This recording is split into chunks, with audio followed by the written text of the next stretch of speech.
श्रीगुरुभ्यो नमः। ॐ नमो भगवते वासुदेवाय। ॐ श्रीकृष्णाय परब्रह्मणे नमः। अथ 92तमं दशकं कर्ममिश्रभक्तिस्वरूपवर्णनम्। वेदैः सर्वाणि कर्माण्यफलपरतया वर्णितानीति बुद्ध्वा तानि त्वयि अर्पितान्येव हि समनुचरन् यानि नैष्कर्म्यमीश मा भूद्वेदैर्निषिद्धे कुहचिदपि मनः कर्मवाचां प्रवृत्तिः दुर्वज्जञ्चेदवाप्तं तदपि खलु भवत्यर्पयेचित्प्रकाशे।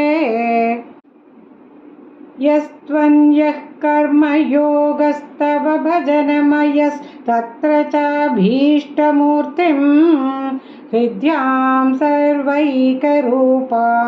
दृशति हृदि मृदि क्वापि वा भावयित्वा पुष्पैर्गन्धैर्निवेदैरपि च विरचितैः शक्तितो भक्तिपूतैः नित्यं वर्यां सपर्यां विददयि विभो त्वत्प्रसादं भजेयम्।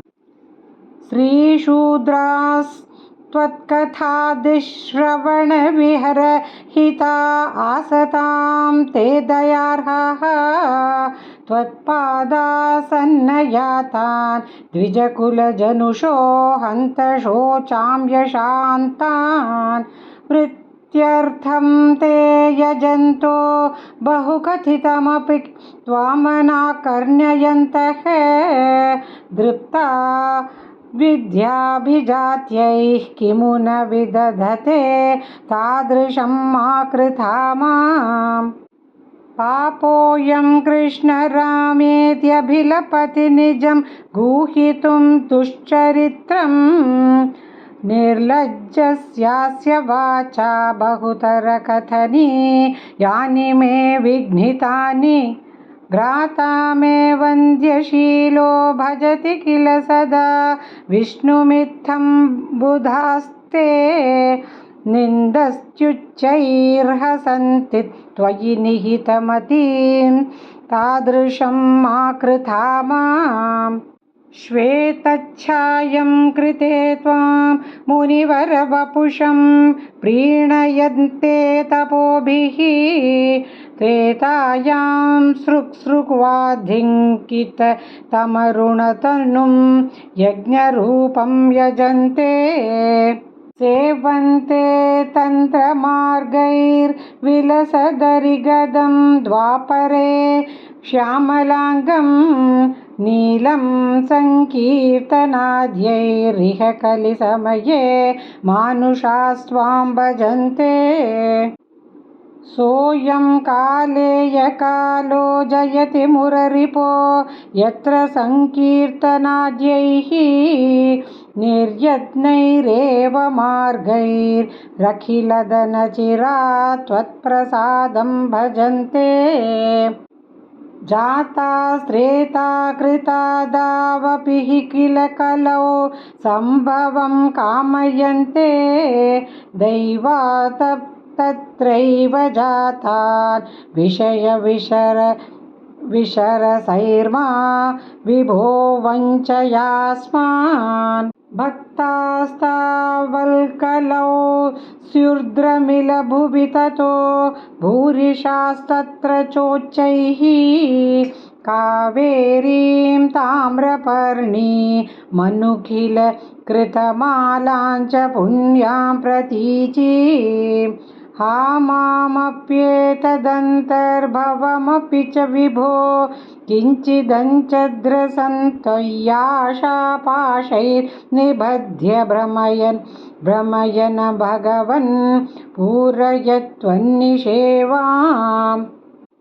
दृष्ट्वा धर्मद्रुहन्तं कलिमपकरुणं प्राङ्महीक्षितं क्षित्परीक्षेत् हन्तुं व्याकृष्टखड्गोऽपि न विनिहतवान् सारवेदी गुणांशात् त्वत्सेवाध्याशु सिद्ध्ये दशदिहत तथा त्वत्परे चैष भीरुः यत्तु प्रागेव रोगादिभिरपहरते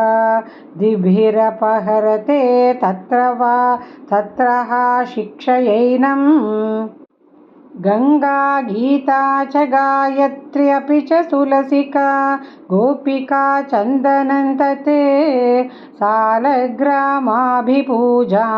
परपुरुष तथैकादशी नामवर्णाः एतान् यत्नान्ययि कलिसमये त्वत्प्रसादप्रवृद्ध्या क्षिप्रं मुक्तिप्रदानीत्यभिदधुर्ऋषयस्तेषु मां सञ्जयेथाः देवर्षीणां पितॄणामपि न पुनर्ऋषिणी